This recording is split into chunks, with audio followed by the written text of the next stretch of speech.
Hi, my name is Matt Walsh. I'm the founder and CEO of Splish Naturals. I recently attended Carl Dakin's Motivated Money Bootcamp. As my company begins to launch its crowdfunding campaign for upwards of $3.5 million, I can't say enough about the class, what I learned, and how much I recommend it to any business looking to raise capital.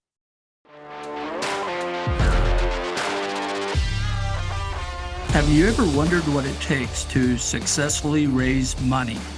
I have worked with hundreds of capital campaigns across dozens of industries, and I'm here to share with you proven methods for raising money in record time and at the lowest cost, while also obtaining capital at the lowest price. My name is Carl Dakin, and welcome to Motivated Money. So hello, this is Carl Dakin with the Motivated Money podcast. For those of you who are not familiar with this podcast, we talk about raising capital as entrepreneurs, and our focus is on trying to find those investor candidates who are most motivated to make an investment in your company. And by doing that, we break the world apart into all these little pieces and say we've got millions of potential investor candidates, but we don't have the time to talk to each and every one of those. So we want to make a list of those candidates who are most motivated, who have the greatest incentive, the greatest self-interest to make their resources available to you as an entrepreneur. And so today we're going to have a guest with us who's going to talk to us about impact and its impact on our raising capital. So please introduce yourself. Hey guys, my name is Rodney Waits. I have the personal brand Impact is Greater Than Influence. I'm a serial entrepreneur. I have owned about 9 to 10 businesses thus far and built most of my foundation in business with real estate. I love being able to prospect people rather than properties, and I'm excited to talk. Great. So what we do in the Motivated Money is we try to break out why somebody might invest. And we skip over all the classical angel investors, private equity firms, because they only have one benefit, and that's a return on their investment. We like to skip over those to people who are going to benefit from the success of our organization without making an investment. Okay. So these can be people in the supply chain. It can be people who are in the community because you're going to pay more taxes for police and fire protection and so forth. But there's another group that is a growing group in the investor world, in the capital world. It's called impact investors. And impact investors are people who say, I want this company to succeed because I have a cause, I have a reason for it to succeed. That's my personal mission. And I want them to put my mission ahead of their profits. And it's an area I'm going to say that they're still struggling to define themselves and figure out where they come from. But you'll find people say, well, this company is helping the environment, or this is helping people who are poor or poverty, or it's helping people with housing or some other problem that's a problem of society today. And I want to get into that. So what does impact mean to you? How do you define impact? So to me, it's a versatile meaning. And at first, it started off as my passion project and personal truth, and it's quickly becoming my purpose. I think that in this world we live in right now, with all of the people in entrepreneurialism and not, there's a lot of need for influence or accreditation or accomplishment. And I've found that in having some of those things, there truly is a better way to live life by just loving yourself and serving people. Yeah, and it's interesting. Sometimes I will ask an entrepreneur the first hard question, well, what are you going to offer the investor? And they go, I'm going to make them rich. And I go, okay, pause here. I'm going to hit the stop button moment, because if they don't have money, if they're not rich, you shouldn't be talking to them. That's So right. They've already been there, done that. So let's reach beyond that. Let's find out if this investor has a reason to get up in the morning in the same way you get up every morning for your business. And what is it that makes this, this investor tick? What makes them feel good about themselves? What could those ideas and what would those be, those kind of causes that would cause somebody to do that? So this individual, and specifically, I would picture as somebody like has been a mentor to me. They want to be able to administer a lot of insight to people that are serious and want to create real change in the world. Now, this could be someone that could be doing something at a level of a teacher. This could be doing something in the level of just a mom or a dad, but they want to get a return on their passion instead of return on their investment. So I want to be able to make certain that they know if they align themselves with me and impacting the lives of 1 million people through this message, that all of the efforts is going through and towards where they want to see real change. Right. And so if you're an entrepreneur and you're making a pitch to an impact investor and you start talking return on investment, you've lost them. That isn't what they're there for. Yeah. They want you to actually be a tool in their toolbox for doing good in the world. And they want you to tell them specifically how you're going to advance their cause and their mission. What would be the best way for them to tell that story to you? For me, it would be to be able to find the right partnerships and to have the capital all go towards the partnership of mental health therapy for struggling entrepreneurs. I want to see less of business owners fail because of the fact that the underlying problems are addressed. There's a lot of things that people can go over that they find to be difficult, such as the use of capital or the payroll or the customer service. But at the helm of it is still the leader. And one of the most effective strategies to creating a better and more profit for a lot of coaches is to actually go in and fire the leader. So make certain that you're aligning yourself with the person who's going to be going out and making certain to vet the people and the resources properly. Yeah, I mean, again, entrepreneurs sometimes get into business. They leave their 9-to-5 job because they think they're going to get rich. It's an unfortunate, quick learning process that this is not the quick way to get rich. And so we see a lot of entrepreneurs fail. And I sometimes joked about we need an AA for entrepreneurs. We do. It's a great joke. So that's the truth. Well, it's the truth because one of the other things we're working on, I'll share with you, is we're looking to put together a podcast called Dark Humor. And it'll be about catastrophic failures of entrepreneurs who got knocked down really, really bad and then stood up and started another business. And we're going to be talking in that podcast, and we're still working on the details. Yeah. But it's interesting to see a person who can fail and the community is still welcome them back. There are cultures in the world where failure is not tolerated and you don't get a second chance. But here in the United States, we say, that's okay. You worked really hard. Let's try again. That's right. But what's in the head of the person that says, I can do this again after they just got knocked down really bad? Well, number one, you've got to disconnect yourself from that desired outcome. The outcome's always going to change, right? And the externalization of your room being clean and having a great workspace and being around the right people and having yourself submerged in the right resources, all those things are amazing, but you first got to do some inner work. I had this quote that actually came across me when I was running the other day. I'm doing the 75 hard challenge. I have to run every single day as a part of, my whole challenge. And it was, yesterday as a man of wit, I wanted to change the world. Today, as a man of wisdom, I want to change myself. And I think that is something that you've got to have at the heart and the core, along with the why and where, you want to go. But that's got to be something you've got to do, is have self-acceptance. Yeah. Too often we are trying to meet somebody else's expectations. And some of the expectations are bad. I'll just say it's wrong goal, wrong mission. Some of them are off point, meaning that they're good for somebody else, not for you. Every entrepreneur is actually unique. And actually part of the motivated money process, we also talk about investors. Each one is unique. They're all spending dollars. The dollars all spend the same.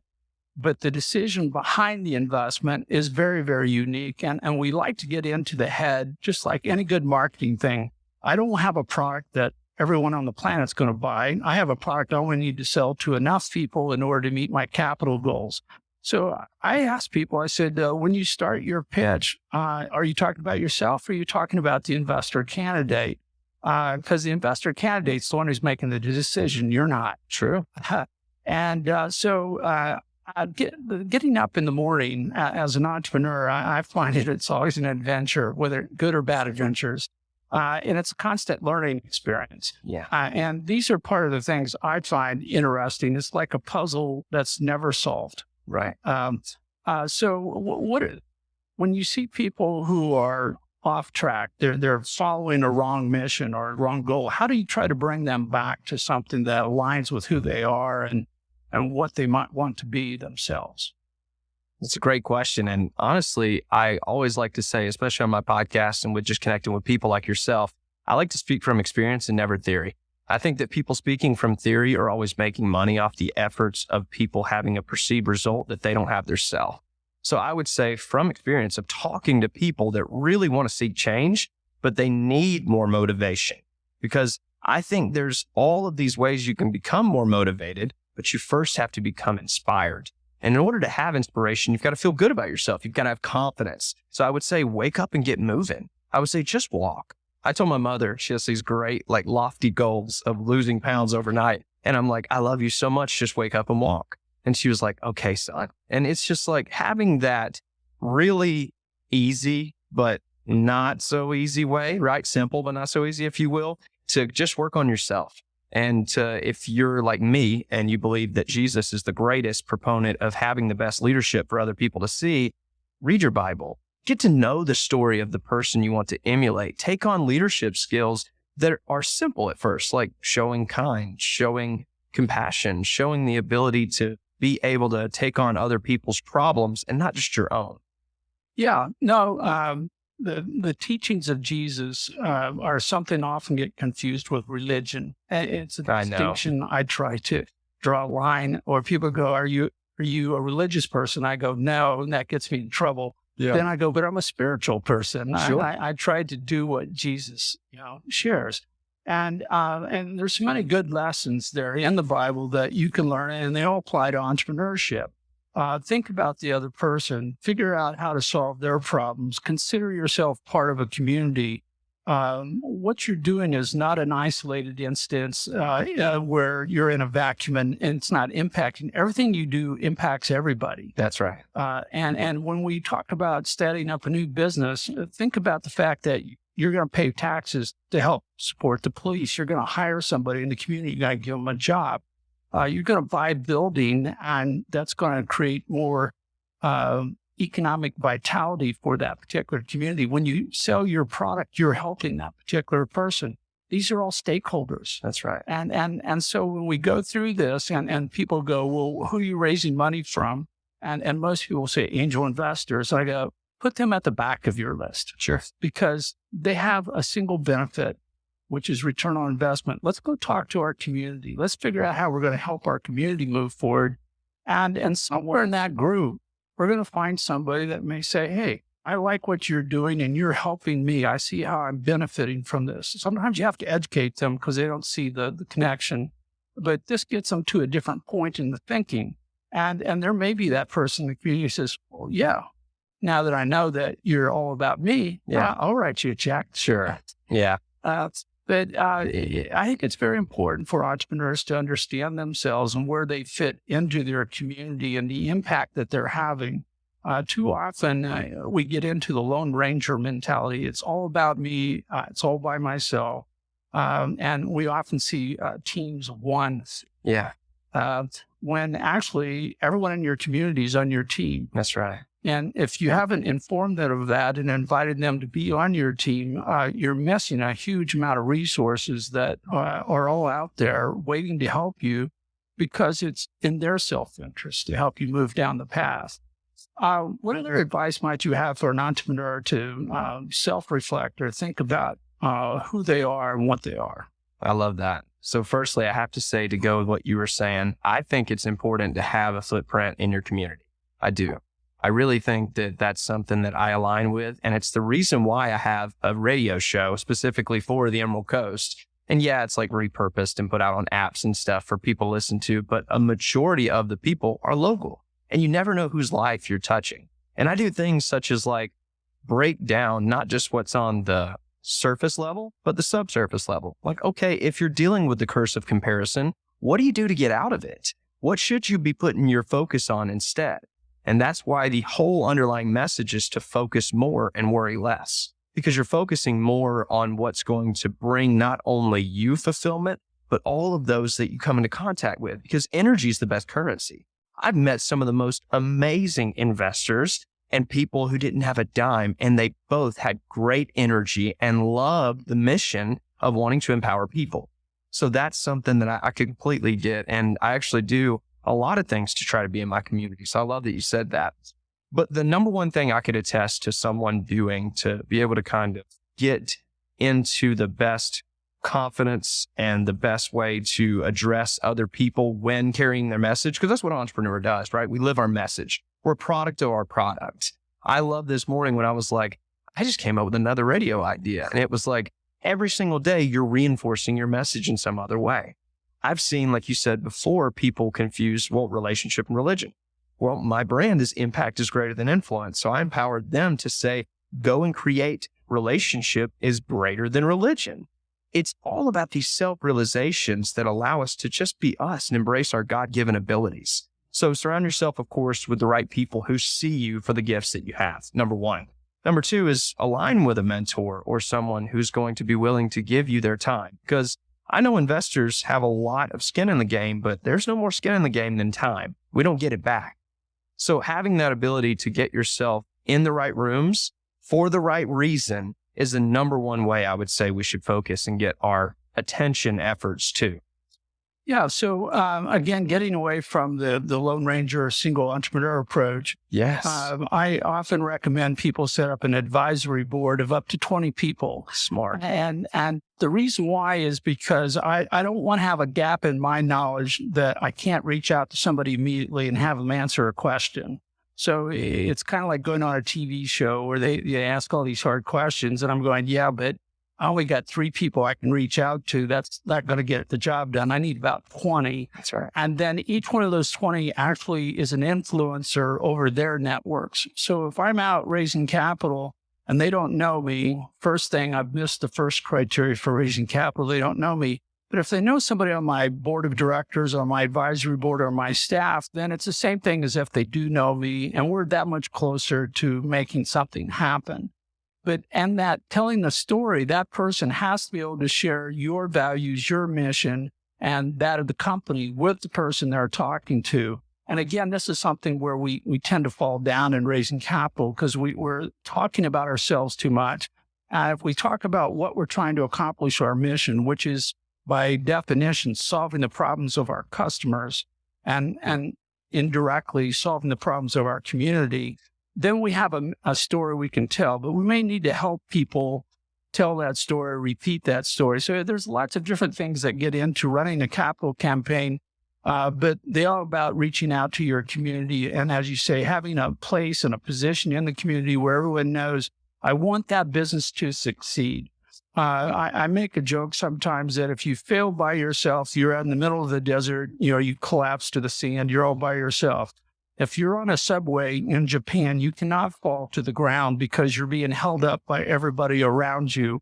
And that's the way you want to be in your community. You want everybody in your community to go, that business cannot fail. Right. We got to make sure they're going to succeed. We're going to do something special to help move that business forward because they understand how much value you bring to the community by everything that you do for them. And so as a homework assignment, and I like to do this on my podcast, I like to have my listeners go home with an assignment. Yes. And so I'd like for you to go home and make a list of how you help everybody in your community. And think about it, whether you're hiring people, you're buying product, you're getting coffee in the morning. I don't care what it is, but you're having an impact at some level. It's kind of like the movie, Good Life. What was that? Can't remember his name now. It's a Christmas movie where the guy commits suicide and then he's brought back by his angel. And he says, look how life would be different for all these people if you were not around. It's the same thing here. You are having an impact. It may not seem great. You may not be able to measure it with a measuring stick, but it's there. So take this home as an assignment for today. Think about who you are as an entrepreneur. Think about how it aligns or creates an affinity with people in your community. You're having that impact. And then when you get around to raising capital, whether it's today or 2 years from now, everyone on that list that you're impacting is going to be a stakeholder who's going to want to see you success in raising capital. And they're going to help in some fashion. They may just pass along the story. They may introduce you to someone who can write the check. They may have some resources that you can use without having to raise cash and come back to a physical asset. But these are all things that you can do. Yeah. So closing remarks before we go forward, what else would you like to leave with our audience today? Some thought to take home with them? Well, it perfectly segues from what you were saying. I've actually created a top 100 for the first 100 supporters of the Shopify store that's dedicated to getting the brand out there to, in hopes one day, personally impact the lives of 1 million people. And how would they reach this Shopify site? ImpactStartsHere.com. Okay. That's it. ImpactStartsHere.com. So the fact that I can repeat it back means that it is a memorable statement, and all of you can go there and find more information on this. But these are new and creative ways of reaching out, building your crowd, building relationships with people, which is your largest, most valuable asset, and doing this in the context of your community. So keep in mind, as an entrepreneur, you do have an impact. And I thank all of you for being with me today on this episode of the Motivated Money podcast. Thank you. Thanks for having me. Thank you for listening in to Motivated Money. If you like this or any other episodes, make sure to leave a rating and review of the show. We love to hear your feedback and want to make this the best possible show for you. Also, if you like this episode, make sure you share it with someone you know who is seeking to raise capital. They will appreciate learning what you now know about raising funding. I'll see you on the next episode of Motivated Money.